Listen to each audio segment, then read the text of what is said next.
The Doc is In is sponsored by Amada Senior Care. We're happy to have Chief Medical Contributor Dr. Ryan Stanton back with us in studio this morning. Today we're focusing on risks that could come with milk.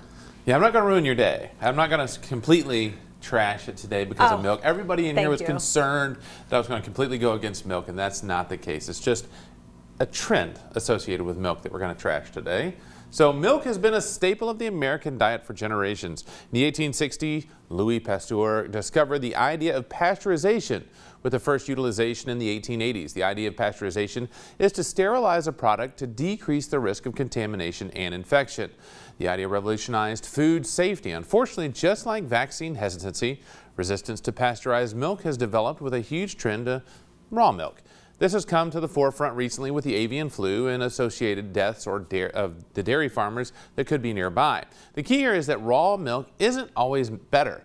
First and foremost is the aspect that the cow-related products have fallen out of favor over the last number of years. Sorry guys, for those that love milk, it has fallen out of favor. Also, the use of milk that has not been pasteurized significantly increases the risk of infections. The CDC reports that raw milk increases the risk of infection by 150 times, and the incidence has increased over recent years due to an affinity towards unpasteurized sources. The key is that technology and science are a gift that give us safer access to food and safety, and honestly, some things are better if we actually use a little technology with it. I mean, milk is fine for the most part, in moderation.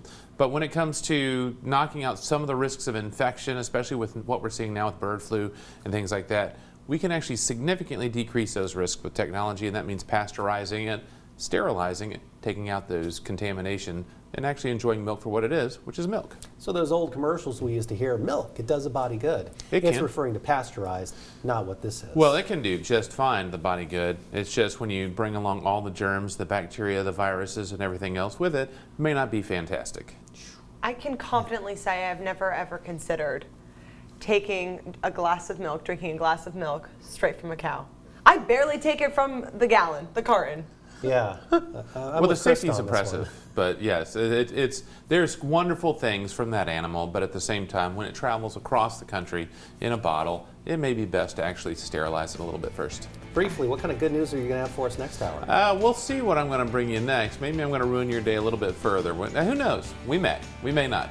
Or maybe I'll just help people. We'll find out. 7:30 Thursday morning. There you have it. We'll check in with the doc next hour. In the meantime, we'll be right back. You're watching Fox 56 News. Our home, your news.